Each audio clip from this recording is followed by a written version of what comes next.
Oh, hi, boys and girls. Thanks for joining. You know what? Nehemiah, we know he's a cupbearer who worked with the king in Medo-Persia, but now he's here trying to rebuild these broken walls and burned gates and all these, rubbishes and all these brokenness. But he is a very smart guy. Why? Because he goes to God and he listens to God and he obeys God. That's what's an amazing thing about Nehemiah. We all go through things and sometimes we forget. And sometimes God gives us heart to do certain things and we just kind of brush it off. But Nehemiah, his heart burned. He wept before the Lord. He prayed, he cried, and he obeyed. 13th chapter of Nehemiah could be summed up in 3 words: rebuild, reviving, and resettling. So all these 3 sums up the 13 chapters. But he is a pretty smart guy because he gets to rebuild the wall, and he's not even a builder. He was a cupbearer. So I would like for you to stay tuned and see how he does that in a miraculous time too. So stay tuned, worship the Lord, and I'll meet you right back.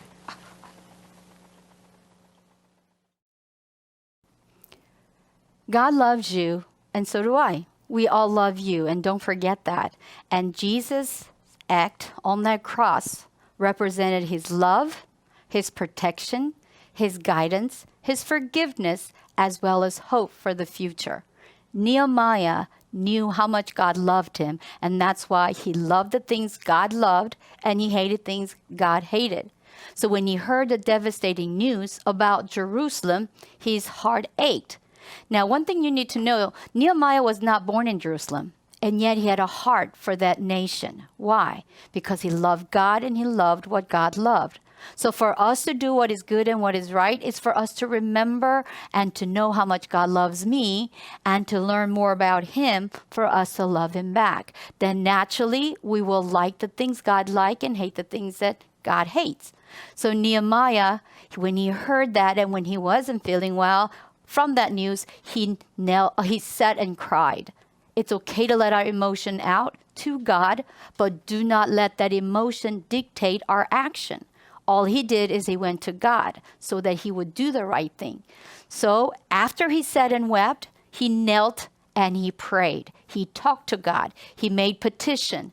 And then afterwards, trusting what God was saying and what he was being instructed, he stood up and he worked. He didn't just sit and pout. There's no time for pouting unless you are doing so in front of God. And once after that's done, allow him to work in you. And now we must respond to his love. Nehemiah did. But it didn't happen right away, remember? It took him 4 months. About 4 months. And how did we know? Because from when he made the petition to when the king noticed his sadness, right? And he didn't just wait and did nothing. He prepared. We need to be prepared to share the gospel at all times, share Jesus to all times, so we need to know. So he researched and know just in case when God said to go, he was ready, which he did. Now he's in Jerusalem. He saw all the mess, but he didn't get discouraged because he knew he couldn't, but he trusted God who can. So how in the world was Nehemiah able to build those broken walls and burned gate in 52 days? You can't do that. God does things to show you and show me and to witness to others through us that he is God and it is he who did it.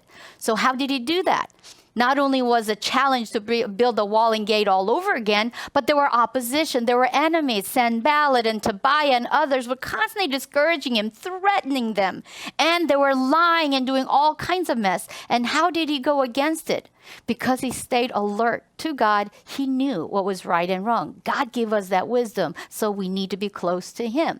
Now, I have several things here to show you, right? So how did he do? He worked side by side. We all made this before. It takes a strip of paper and take a scissor. We cut it, right? And we get the strip we want. What do? We take a glue, and we glue one end, and we put the paper through it and connect whatever that other ones that you want to connect, and we glue it together. Jesus is our glue. He is our connector. When we come together to work together side by side, it is not about me and it is not about you, boys and girls. Although God loves you, it is all about Him. We need to seek what He wants. And He wants us to work together, come together side by side. That's what Nehemiah did. He shared God's vision and he encouraged one another. So everybody who lived around their own home got up and they built the wall around their homes. And you know what? There were locksmiths, there were perfume makers who were not a builder, but they built the wall. Why? It's not what I can do. It's not about what I like, and it's not what I want. We purely love God and obey. So they got up and obeyed. They didn't say, well, look, I don't do that. I only do locksmith. Oh, I don't do that. They don't do that. They did it because God said it was time. So it's not about what we can do, but what we can do with God. We can do anything through God, remember? So he worked together, and how he did that? Well, this represents our problem, our obstacles. And I have a matches here, and this is going to represent prayer. Now with prayer, if I'm not doing anything, it's not going to do anything. But we got to pray with our heart and petition it with a trust. This represents God's love. So let's see what happens. We're going to make petition, so we make our prayer known to God. We let the problem be known to God, and we talk to Him. We give it all to God, and see on the bottom what happens. He's calling us. As we talk to Him, we're able to stay connected. Look, prayer connects us with God. He's always there, but sin separates us. Prayer allows us to stay connected with Him, and now we're able to be united. God takes care of. He pulled the problem up. There's nothing God cannot do. That's what happened to Nehemiah.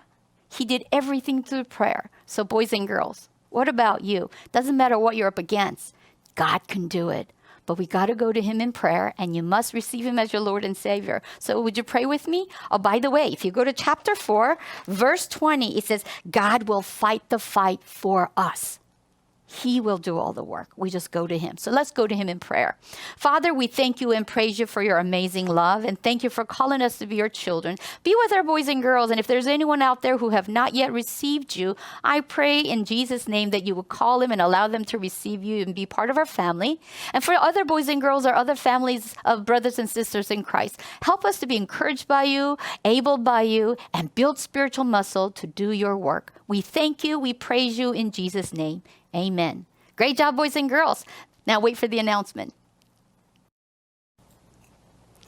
For the announcement, it's already month of June, first Sunday of June. So we have a large group at 11:30. So boys and girls, don't forget to attend, and don't forget to send your kids. 부모님들 벌써 6월이에요. 첫 주 6월이기 때문에 11시 반 모임 있어요. 꼭 보내주세요. And Vacation Bible School, VBS as well as VBX for our youth kids. So don't forget to register. 우리 여름 성경학교 아직도 register 하고 있습니다. 특히 우리 VBX 5, 6, 7학년들 위해서 꼭 register 해주세요. And for all the volunteers, we are going to have a meeting and prayer time and preparatory in June 19th, Saturday morning at 10:30. If you would like to join this volunteer group to be part of God's plan to train and to equip our young girls, we would love to have you. 우리 6월 19일 날 토요일 날 10시 반에 여름성경학교 발렌티어 모임 있습니다. 거기서 같이 모이고 기도하고 준비하는데 혹시 우리 듣고 계시는 분들 중에서 같이 조인해가지고 하나님의 나라를 위해서 어린이들을 이끌하시려면 조인해 주세요. We love to have you and we need more teachers. As well as all of this, something grand. We have a competition. We have a Bible reciting competition on Galatians chapter 5, verse 22 through 25. You have 2 weeks. 2 weeks to learn them.